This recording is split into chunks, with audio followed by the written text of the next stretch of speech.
You're listening to the Renegade Blitz, the best podcast for Steelers fans by Steelers fans. Follow us on Twitter at Renegade Blitz, at RBlitzPod, and at Blitz Videos. Read articles on RenegadeBlitz.com, like us on Facebook, and subscribe to our podcast on your favorite podcast app. We'll talk about that stuff afterwards, but yeah, guys, I mean, it's the first time in a long time for us. It's about over a week since we've done this podcast. Yeah, after the Patriots loss.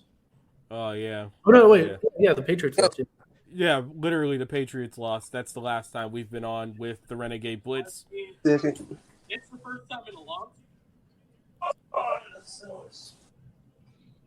All right. What's going on? Still part of work. All right, go ahead. Yeah, but it's good to be back on with you guys. A week break, and welcome back to the Renegade Blitz. I'm Polk with Chris Ward and the new Pittsburgh Courier's Brandon Walker. We're gonna hype that up every single time, especially whenever it's a home game for the Steelers, as they'll take on the Jets coming up next. But we want to talk about this Browns game for the Steelers, and man, outside of like very few things, and it was kind of a disappointing game, I'd like to say.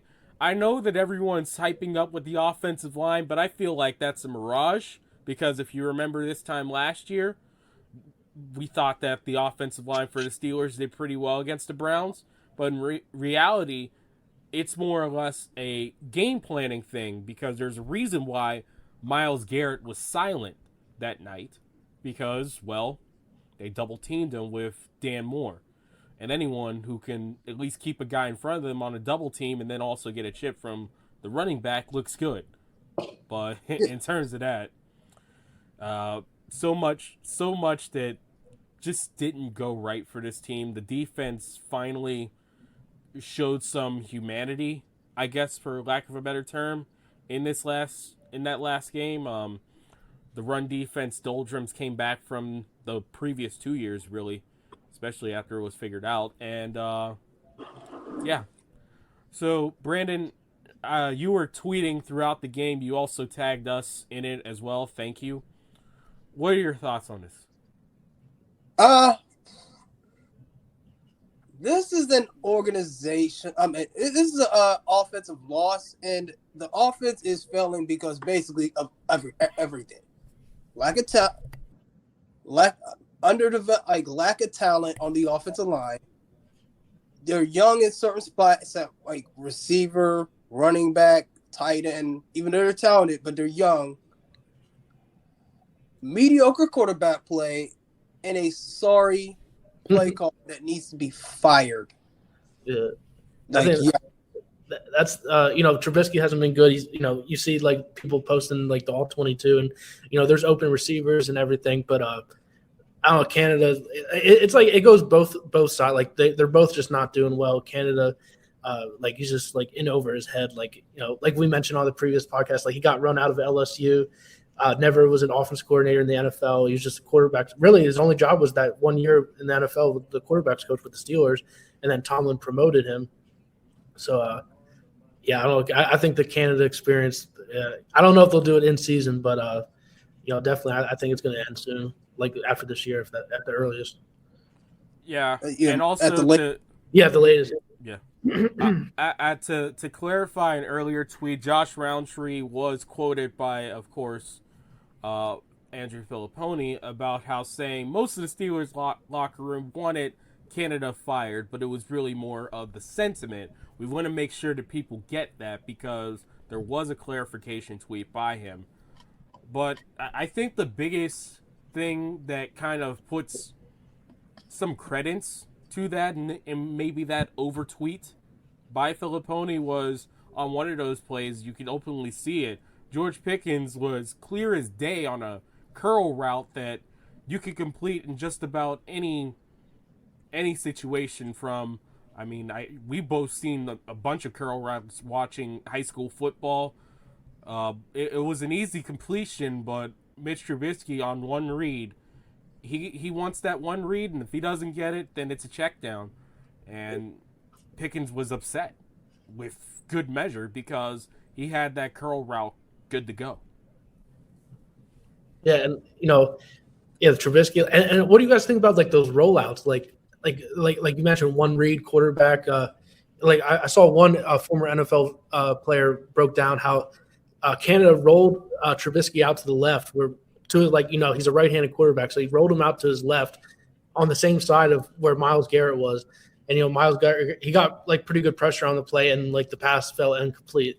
So it's just like what is the game planning for all that is kind of head scratching. Yes. Why is a right-handed quarterback rolling left? Yeah, because there's an immediate stop up that he has to make that throw. Any throw on the run is bad. Well, or at the very least, not as good as what you want in that situation where it's simple. If the dude's the defensive end on the other side, why not roll it to the other side? I mean, what's going on here?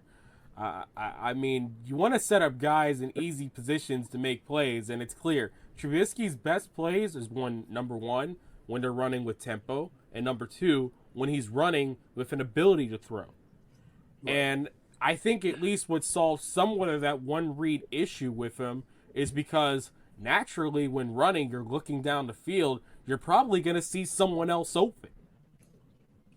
Yeah, most definitely. Like, you could play bootlegs, waggles, all that type of stuff, but still, if you're going to do that, you might as well just either play Rudolph, who's aggressive, or just put the kid in that can actually decipher the field, like sees the defense. Because every time I turn around in the preseason, and when he was in that game, every time, boom, boom, boom, boom, out, boom, boom, boom, out. Like, that's another reason why I say put Pickett in, is because he can do that. And he can do the runs and the waggles that you want him to do. Are you sure about that? Because it's again, as we say this, it's a lot different going from, yes, Pitt does run more pro concept right now than the Pittsburgh Steelers do. Yes, do I think that Kenny Pickett over time probably could have a processor much like that? But man, that's hard to do against any NFL defense, especially on the run. I want to temper the expectations with people because everyone's currently saying that, while yes, I think that in the long run he could do better than Trubisky, right now, that's a little bit of a dangerous thing just to throw a guy out there, especially whenever you're starting to get into a little bit of a meatier part of the schedule. I mean, the Jets' pass rush is pretty good. So you don't think there'll be announcements tomorrow of a quarterback change? No. No, there won't be. But it's got to be a total suck fest on Sunday for it to officially be like, all right, we got to put the kid in. People were talking about like, are you going to start him against Buffalo or Tampa Bay? Like they have a tough stretch coming out of the after the Jets game. So maybe like after the bye, that's what I've been getting. Like most, like he starts this week, or they're going to start him after the bye if things go bad. Why? Why do that? Oh, snap! Why do that? Because I don't know. He's got to play these games anyway. Yeah. What's the difference between playing Buffalo and playing the Jets? I know they're a better team, but you're gonna be playing teams like that every week. This ain't like no college that you're gonna be playing like Rhode Island, and then you're gonna be playing Georgia Tech, and then you're gonna be playing Louisville or Miami. Like, come on, man, you gotta get. You have to get ready to play. Yes. What do you think? Like, what do you think Tomlin's mindset right now is? Like, why don't you think he wants to put Pickett in now? Since that's where it seems like because he wants to go. I told you like last week. He wants to have that streak going for what? An imaginary streak. Whoop-de-doo. Like he wants to be like the streak. The streak. Like, who cares about that streak when you ain't winning? They care about winning the whole Super Bowl. This ain't no Super Bowl winning team. So you might as well just rip this whole thing, see what the kid does, and build through the draft. Yeah, that's what I think too. Like I tweeted, the other days, like, why not put Pickett? He's 24 years old. Colbert and Tomlin said throughout the draft process that he was the most ready NFL quarterback And like really like I know Tomlin and the Steelers probably won't think like this, but from just like a a viewer standpoint, I'm like this team isn't going anywhere this year anyway. So like why not just see what Pickett has? Yeah, let's do that because you can like fire Matt Canada today and put in Mike Sullivan. He's been an offensive coordinator before with the Giants in Tampa Bay. He was the offensive coordinator there when Mike Evans was there as a rookie and all that stuff. When the late Vincent Jackson was there, Doug Martin was running the ball, and that's supposed to be before Jameis Winston. So he is. Excuse me, as I interrupt that, as you gave him a little bit of it. Wasn't he the offensive coordinator for Jameis's 30 for 30 season, or was that Leftwich? I think that was Leftwich. Okay. Who was, because that was the direct year before they got Brady, so it was 2019. Okay. I mean, those Tampa offenses had even less than what the Steelers have right now. They had the pieces to get everything together, but yeah. So I think that's similar. The Steelers have the playmakers right now. It's the ball's in ownership and Tomlin's court. Do you want to admit that this didn't work out and maybe take one more step into the future and recognize this guy's got to go now and we can't hide it behind something? Yes, you do. Because like if you could have Sullivan call plays, he's more experienced and at the NFL level calling plays, he could get it set up for you to develop Pickett, and if you want to bring somebody in, you can still keep him as the quarterback's coach and bring in an offensive mind that that will modernize the Steelers' offense, have the proper scheme, and also have develop Pickett. Like it's simple. That's the thing, as you mentioned, Brandon, like just watching the games on Sunday, like the Steelers, like offensively, like schematically and everything, like they're like years behind the rest of the league. For the most part, the Broncos offense looked pretty bad on Sunday night also. But like watching that Bills Dolphins game, I was like, man, I was getting jealous watching Josh Allen and Tua just it's just a completely different world basically when they play the game. Yeah, like it's throwing haymakers and bombs. I'm like, yeah, this is what I'm talking about. They got that Waddle kid, Tyreek Hill, Stephon Diggs, Gabriel Davis. You have a lot of people on that that could make plays, and the Steelers need people that can make plays. Yeah, and they can't. They don't know how to use them. Yeah, that's why I'm worried about this. Like everyone, I'm worried this stretch. After the Jets game, like I don't like. It's hard for me to see them winning any game really. Like the Buccaneers probably like because their offense is kind of struggling too, but still it's Brady and and he owns the Steelers throughout his career. But Bills, Dolphins, Eagles, and I was like we mentioned before on podcast, like I was completely wrong about the Eagles head coach and like what they're doing and everything. We were all wrong. Yeah, they're made some really good moves and stuff, but so like I would be surprised if they won any of those 4 games. Dare I say Nick Sirianni's probably the reason why probably should still be the offensive coordinator for the Colts. I mean, oh my goodness, that guy just he's turned that guy into something, the second coming of Donovan McNabb, my favorite quarterback of all time. Like it's more heart and feelings than mine when it comes to McNabb, and he turned him into it.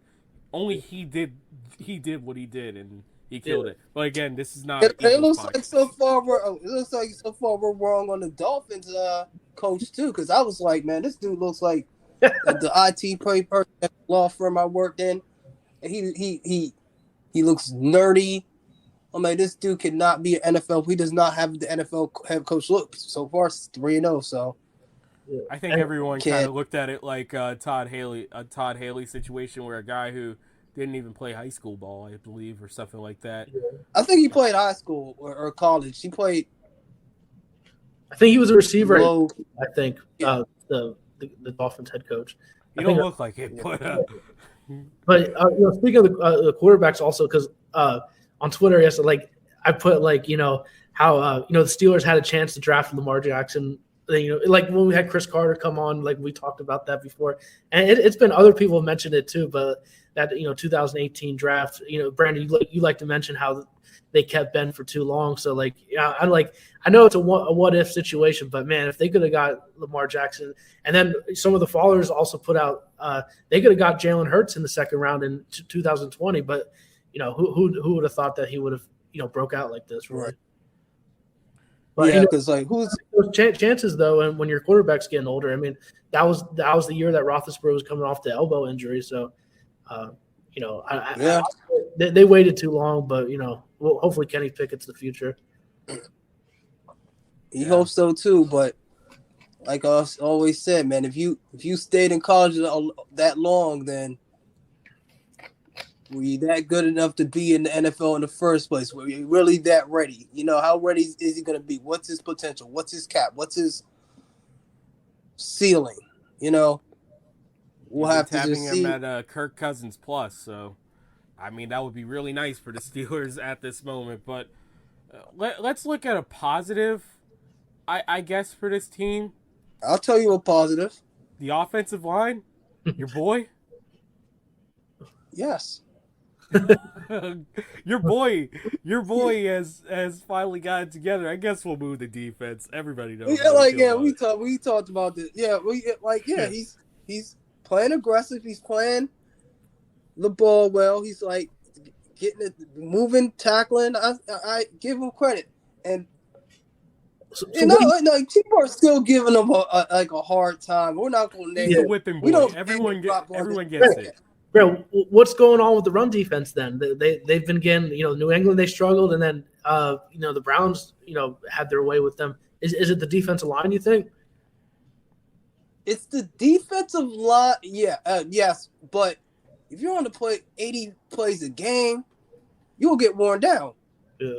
Yeah, I heard, some people saying that, like, Alu has not been playing well. Cam Hayward said, like, people mentioned about the lot of snaps. They think that he was tired like Thursday night and stuff. Right. So that's a good point. I think they're missing TJ Watt because he's a great run defender also.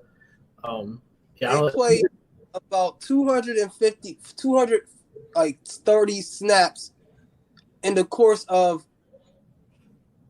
about 10 days. Yeah, it doesn't help when your offense goes one of 9 on third downs. Yeah. Oh, absolutely. But there was one thing that did get attacked at least, or at least people felt got attacked, is one, Ahkello Witherspoon. But I think that was more of a symptom of the entire defense. But a lot of people were also saying Terrell Edmonds, who I guess if you have to gauge it in terms of whipping boys right now for the Steelers fan base, 1, Matt Canada, 2, Mitch Trubisky, 3, but it should go down in more people's eyes, Devin Bush, and 4, Terrell Edmonds. Yeah, it's playing like a subpar. Yeah, subpar game. He had a couple bad moments. They attacked him for both touchdowns. Yeah, from the air. Missed tackle. Witherspoon, Amari Cooper just had his way with him all night. Yeah. Why is he not in Dallas right now? I'll never get that. They got CeeDee Lamb. And you see, and there's another thing. Let's go back to the line. You see what the Cowboys did today? They do stuff. They will try their best to improve their roster as any reason. Do you know who's playing right now? The guard. They moved him to guard, right? Yeah. Do you know who he is? Yeah. Jason Peters, a 40-year-old left tackle. The Steelers should have just grabbed him. They should have grabbed Andrew Whitworth. They should have just. Whitworth is not playing again, man. He won. He rode off with a Super Bowl. It's so not did Jason happening. Peters. He got a Super Bowl ring too, but he's still going. They still grabbed him from the couch. They should have an open tryout. Somebody say, "Can you play guard for the Pittsburgh Steelers?" Yeah. I mean, the offensive line, surprisingly, like that was my biggest concern going into this year. Hasn't really been playing that bad, really. I mean, run blocking, I guess, could be a little bit better and stuff. I mean, they still have some issues. Like they're not by no means an elite group, but most of the sacks that so far were just Trubisky, like holding on to the ball too long or like coverage sacks. Yeah, it was coverage sacks, and then Najee needs to start hitting the hole more. Is he having trouble with the knee? I mean, with the foot, or is he just like things? He looked better. I thought he looked better on Thursday night though. He looked more healthy. I think he was bothered by that foot injury. Yeah, but you got to cut into the holes though. Yeah, Jalen. I'm glad. Yeah, you're talking about Warren. I'm glad that the Steelers now can at least stray away from that end around crap, even though they're gonna run it till the death of them. But Jalen Warren for 4 carries, he averaged 7.5 yards a carry, and I think you can't ask for anything better than that, other than maybe better run blocking, or at least opportunity to run the ball. Yeah, an opportunity to run the ball. Yeah, like Brandon was. Yeah, he says to hang on to the ball too. The fumble. Yeah, but I mean, he other than the fumbles, he definitely brings more to the table than Benny Snell Jr. as a running back. Yeah, because that end around needs to that's another reason. If you fire Canada, that crap. The end around jet sweep. They've been running that since.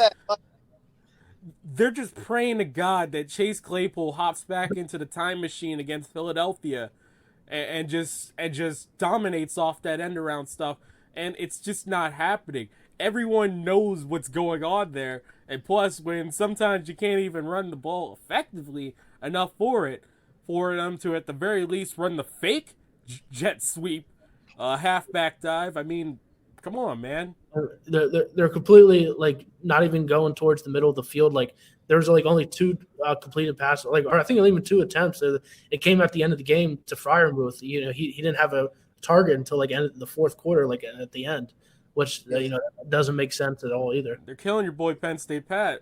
Yeah, it's aggravating to watch because go up tempo. This is why you have a good tight end. There's no Ebron that's gonna drop it. Right. As much as I love the Ebron. I don't know why you love that. That was one of your boys. That was my boy. Yeah, you say your boy. That was my boy. I still hang on to that Dallas game in which he had the hurdle. That was his last shining moment as a Steeler, really. That was like the 2020. They started off. Was it 11-0? They started off. Yeah. It was 11-0. Yeah, that was like probably our last football nirvana for a little bit, but that was the debut season of the Renegade Blitz. those were some fun days. But I miss those days, and I miss having the pandemic in which we could actually reliably have people on here. But that's another story. But we'll do better, I assure you. But yeah, I mean they have a solid tight end room, so I mean, crap, at the very least, just allow him to fight a guy. At this point, I would be fine with Mitch Trubisky being aggressive and throwing picks, because I'm like, at least it's something right now. Yeah. We're gonna lose aggressively. We haven't mentioned how about that catch by Pickens? That was unbelievable. One of the best. Everyone's anointing it catch of the year. Yeah.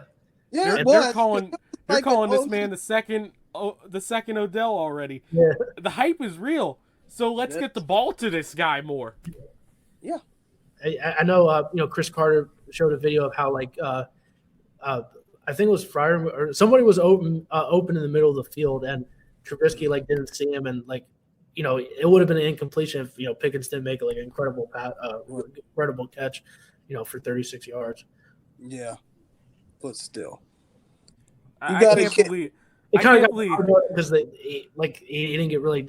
I think that might have been his only catch. I don't know, but and then they lost the game, of course. So it was a great catch, but it didn't really mean anything into the game. I can't believe that 15 years from now, people are going to be asking, who was the quarterback when George Pickens had probably one of the great catches on a primetime football game? I'm not going to say Steelers history, but on a primetime football game. Who's going to be the quarterback of record? Not Kenny Pickett, Mitch Trubisky. That's the guy. He's going to be, he is forever going to be a part of Pittsburgh sports trivia for that one. So big ups, Mitch, I guess. But what else is there to talk about? I mean, Boswell missed a field goal, but that was because of the wind. Yeah. I mean, it was gonna be good any other time Right. there. The Browns just dominated in the run game. They timed possession. 1 of 9 of the third down. The Well, Steelers. that's the way the Browns are gonna win until Pitt Deshaun Watson comes through. Chubb's an unbelievable player. He's a fun player to watch and everything. Like the Steelers, they just had trouble tackling him and stuff. And like as Brandon mentioned, that he's just like they looked worn down and everything from all the snaps they were playing. Yeah, it's like, yeah, but Chubb's a beast. Like he's just, but like, and it's tough to win. Like the Steelers are 0-3 in Cleveland on Thursday Night Football. So like, I think did we all pick against the Steelers going into this? I think we did. I picked for them. Yeah, you picked for him being a delusional Steeler fan that you can be sometimes. Ty, Hey, you are. Hey, I have to be both the voice of reason and the voice of confidence, and sometimes it bites you right in the places you don't want to be bite at. Yeah, that's how it is. I thought that it was like a toss-up type of game, but just it's tough to win on. Thursday night football games are tough, and it wasn't a serious, especially when you're on the road. Yeah, to we said 3. I called it like a 1-score game, but it ended up being something more than that. I was saying like 13-9, 14-12. I had no confidence in either offense, but I should have gave the Browns much more confidence, apparently. Like, Kobe Brissett is not a bad quarterback. I think any quarterback in this league can be good if they have some rhythm. If you want an example, take a look at the next team that's coming through. Remember Mike White, the Pittsburgh Post-Gazette writer? He threw for over 350 yards against the team that would represent the AFC in the Super Bowl. Yes. So anyone that can get some rhythm in this league, I like their chances. He got rhythm. That's the one thing. He can get rhythm and he can throw the ball well enough. He's had success. He hasn't had won as much, but yeah. He's more than Trubisky. They had a hard time stopping Njoku too. Yeah. That's 2 weeks in a row now. The Steelers have struggled with those underneath passes. Right. So it just there's issues all over. Like the defense looked amazing week 1, and then like they look completely different without TJ Watt. I think zone defense is without him. It's weird how this team loves to run. I guess effectively a cover 1 shell. But they're known more for being a zone defense team. So it's just like, do you want to run man? Because you want Minka to be a center fielder, but the only way you can do that is in cover 1. So what do you want to do here? They got to be a little bit better stopping the run, and I think when TJ gets back, that will be rectified a little bit. Yeah. I mean, Highsmith has looked good. Like I don't know if he leads the league in sacks still, but he has 4.5 on the season. And to Sunday, like he's been good. Bush, Miles Jack, like they had a bunch of tackles in the game, but like it wasn't like a lot of it was downfield. I feel like I didn't think they were making like tackles for losses and everything. But the D line, like you mentioned, Brandon looked tired. So they just they have to figure out that run defense because it makes things a lot harder, especially when you play a team like Cleveland, which is like that's their bread and butter is just running the football. Mm-hmm. A sack and a half in this game, and the other half came to perennial AFC Norther David Ogunjobi on one of those sacks. So, I mean, Larry. Good Lord, David. I got Njoku and Larry Ogunjobi. That makes sense. Kill me with these African names, man. They kill me with it. Pretty soon I'm gonna have to call a few guys. An American first name and an African last name. Hey, I mean, I missed the days for there was this one dude from the freaking Bears who was his first name was Adewale, and I can't remember his last name. Thank you. Thank you. And Kabir Baja Biomiller. I can remember those, and his brother Akabar too. I can remember all those guys, but whenever you have an English first name and an African last name, I just get confused. But anyway, well, we've only really did 30 minutes of podcast. So next up is the New York Jets without Zach Wilson, maybe. They think he might play. They're saying like they're not for sure, but I think the saying was like he's expected to play and everything. Fitting that the MILF Hunter's coming to town. Yeah. So it's gonna be Flacco. No, I think Wilson. Why not Flacco one more time? It could be. I mean, I don't know. I would love for a dash of nostalgia in this season. Yeah, I mean, he played good against Cleveland, but he struggled against Cincinnati. Yeah, he did.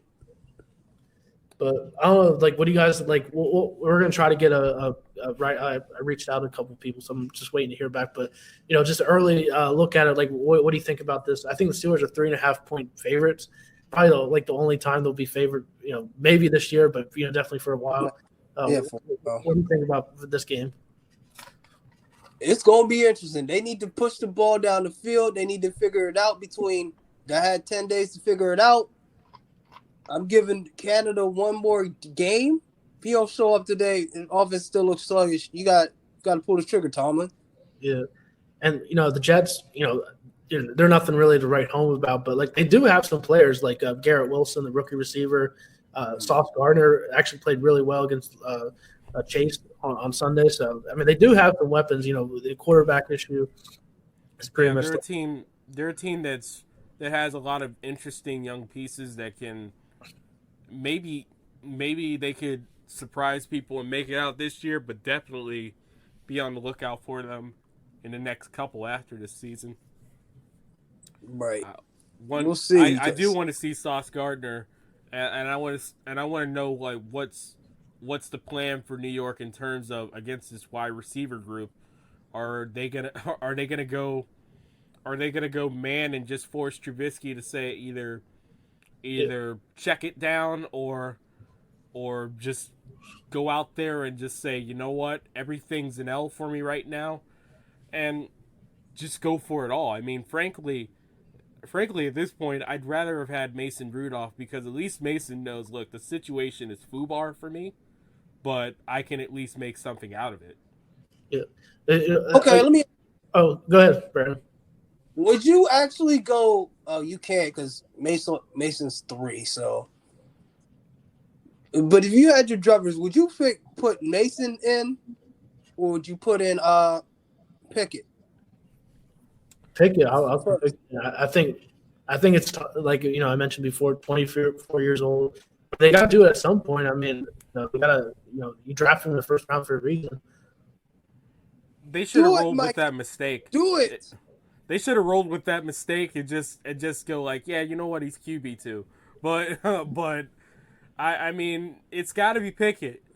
It really has to be Pickett right now, and they really once they confirm Pickett's the starter, they need to immediately off-road Mason Rudolph somewhere.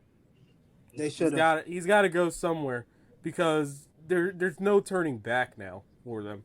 Any opportunity, like in a weird way, that I guess coding error, whatever they called it, clear probably could have technical error. That probably could have helped them. I think that probably could have. They could have just said, you know what, we're just gonna roll with it, and just have Kenny as the secret QB2. But in reality, it's gonna be Mason as the next step up, because at least that could have bought them a situation like. They could have redshirted him. They could redshirt him, but especially if he doesn't look good this Sunday for Trubisky, because it's going to be loud, and Tomlin, as much as he's trying to ignore it, he can't ignore it for this one. He can't do it no more. No, he can't ignore it. Trust me, it's going to be. That's what I said. Sunday, I'll be there. It's going to be very interesting. I don't know who's announcing the games, but who cares? Greg Gumbel. Huh? CBS, you mean? Greg Gumbel and Adam Archuleta are the two. Oh, Greg Gumbel. Yeah. Adam Archuleta. Yeah. One of my favorite mid-2000s safeties. No, about the receivers, the Steelers receivers, because Don't ever mention that name to me again. It's saying he's your favorite safety. The Steelers, because Todd Haley Underrated safety. Before the Browns game said the Steelers receivers look sloppy, and then even O.J. Simpson, who also said the Steelers should start Pickett. He mentioned that the Steelers receivers didn't look good on Thursday night, and he mentioned the drop by Deontay Johnson. I wanted to touch on that drop by Deontay Johnson, just the overall receiver play. What are your guys' thoughts on that? I mean, yeah, that catch by Pickens, like that masked a lot of ugly. Yeah, it masked a lot of ugly. Like, even though they're getting open, but on Deontay, you got to catch that pass. Deontay, I thought you need to get your head in the game. You need a sports psychologist, something. You are a good receiver that can be a great receiver. I've been saying it. He reminds me of Marc-Andre Fleury so much. He needed that sports psychologist. I mean, they gave him a receivers coach, an actual receivers coach now. As much as I thought well of Ike Hilliard with the Steelers once upon a time, he now has a receivers coach. Now he's got to work on in here because I just don't know what's going on with it. Yeah, it's that Claypool is just I don't know. Claypool's Claypool. We're trying to make a 6'4" receiver that at least has a good solid amount of athletic ability into a slot guy. Slot guy, like you got Pickens is a beast, like he's awesome. But the three receivers they play, if they keep going the way this, they're gonna ruin him. So they need to get rid of. I told you, get rid of this Canada guy. Like send it to Canada. Send him to Canada. Let him coach the Canadian football league. The CFL. Yeah. Send him to the CFL. He's gonna get back with some FCS team and build himself up again. So what is he gonna do? Join the Nick Saban the Nick Saban coaching tree? Like, no, he has to be a head coach for that. He's not even worth that. He'll go to Duquesne, but he'll be at Duquesne. I don't know. He's gonna be a FCS. Yeah, he's gonna bring all his shifts. He'll probably be a head coach in the FCS somewhere. All the jet sweeps to the FCS level. There's some just freshly minted FCS team that could use him as an offensive coordinator, or maybe even give him a coaching gig or something after he tries to buy the prestige of the Steelers. But regardless, we're no longer gonna whip Matt Canada anymore. We're gonna wrap this up, guys. But so excited to find whoever we can for the Jets podcast. I imagine that's gonna come out later this week. This is gonna come out at some point tomorrow, so be on the lookout for that. But until then, that's Chris Ward. That's the new Pittsburgh Courier's Brandon Walker, and I'm Ty Polk. Thank you for tuning in to the Renegade Blitz. Thank you for listening to the Renegade Blitz podcast. Follow us on Twitter at Renegade Blitz, at @RBlitzPod, and at Blitz Videos. Read articles on renegadeblitz.com.